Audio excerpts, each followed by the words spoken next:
Wanna know how to see or check your trips in Agoda? Well, no worries. In this video, I'm going to show you an easy step-by-step plan on how you can do it.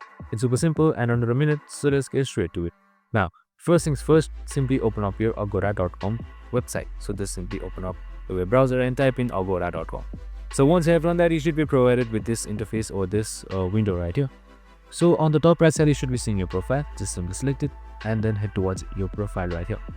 So once you select your profile, here you should be seeing various windows popping up, that is your user details and much more. So in order to check my trips, on the left side you should be seeing my trips right here. So you can just simply select it.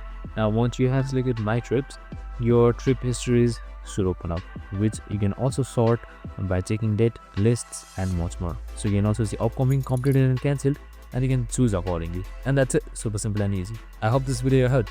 If it did, make sure to like, subscribe and tune in with us for more of these videos. Have a good day and see you in the next one.